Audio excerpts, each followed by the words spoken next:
Kebijakan pemerintah Jokowi yang telah diputuskan melalui Kepres tentang Tapera, apapun alasannya dan apapun ceritanya, masyarakat harus menolak Tapera ini. Pemerintah, menurut saya, dalam hal ini cara berpikirnya telah salah. Pemerintah memaksa rakyat untuk memikirkan dirinya, sementara pemerintah hanya menikmati keuntungan dari cara mereka mengelola negara, mengurus rakyat. Rakyat disuruh membebani, menambah beban kepada rakyat untuk mengurus dirinya soal pembangunan perumahan. Dan pemerintah dalam hal ini membentuk sebuah badan yang akan mengelola uang rakyat sebegitu banyak, puluhan triliun setahun untuk mereka. Dan rakyat menurut saya tetap tidak akan mendapat keuntungan maksimal dari Tapera ini. Dan ini justru hanya membebani rakyat yang sudah terbeban. Bayangkan sekarang rakyat gajinya kalau kita mengikuti UMR, kasihan kalau masih harus dipotong 3% atau 2,5%, karena 0,5%-nya diwajibkan akan dibayar oleh perusahaan atau pengusaha atau pemerintah kalau dia ASN atau TNI Polri segala macam.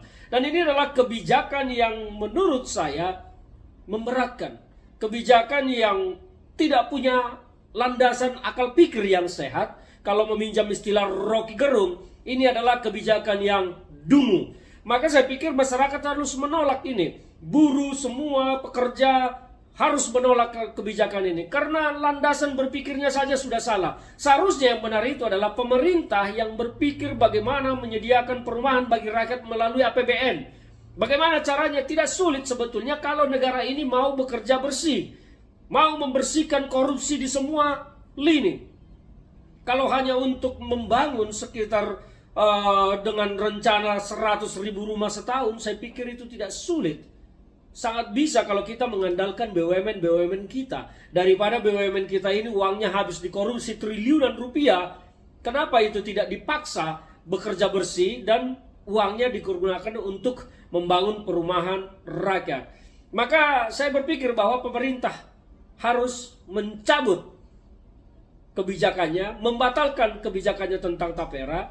Dan kalau pemerintah tidak mencabut dan tidak membatalkan Tapera ini, maka saya berharap, saya mendukung semua unsur masyarakat, pekerja, buruh, semuanya harus bangkit melawan kebijakan ini, karena tidak ada jaminan bahwa uang rakyat nanti yang akan dikumpulkan itu akan kembali ke rakyat. Dan ini bukan tentang jaminan bahwa uang tidak hilang. Ini tentang bagaimana cara pemerintah mengelola negara, mengurus rakyatnya. Seharusnya negara yang hadir menyediakan perumahan bagi rakyatnya, bangun dulu rumahnya oleh APBN, baru berikan kepada rakyat untuk dibayar dengan harga murah, dicicil dengan murah setiap bulannya. Bukan mengumpulkan uang rakyat, membangunnya, kemudian rakyat disuruh mencicil lagi. Ini kebijakan rampok, maling, preman pasar, tukang palak. Maka ya seperti tadi saya mengatakan bahwa pemerintah harus membatalkan kebijakan ini, dan rakyat harus bangkit melawan kalau pemerintah tidak mau membatalkan kebijakan ini. Kebijakan dungu kalau istilah Rocky Gerung.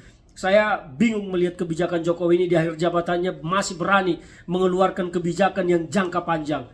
Benar-benar Jokowi ini sudah keterlaluan. Sementara Jokowi pun telah menanamkan landasan yang rapuh bagi negara ini. Bangun di sana sini, hutang di sana sini. Landasannya adalah hutang yang cukup besar. Siapa yang akan membayar nanti? Sementara kehidupan rakyat kita terlalu bebannya banyak. Lewat jalan bayar, ke mall jalan, ke pasar bayar, ke mall pajak, ke toko pajak, semuanya pajak, restoran pajak. Apa sih sebetulnya yang diberikan Jokowi kepada rakyat? Rakyat telah disihir oleh Jokowi dengan pemberian bansos. Rakyat disihir, rakyat miskin disihir, disulap menjadi terus miskin, kemudian datang bawa bansos seolah-olah Jokowi menjadi pahlawan. Negara kita sekarang berdiri di atas landasan dan pondasi yang sangat rapuh. Hutang kita cukup besar dan ini akan menjadi ancaman. Maka sekali lagi saya berharap semua masyarakat bangkit melawan kebijakan ini. Tidak ada itu Tapera. Negara berkewajiban membangun rumah bagi rakyat, kemudian jual kepada rakyat untuk dicicil dengan murah. Bukan mengumpulkan uang rakyat, terus nanti setelah dibangun dijual lagi kepada rakyat. Ini cara berpikir yang sesat.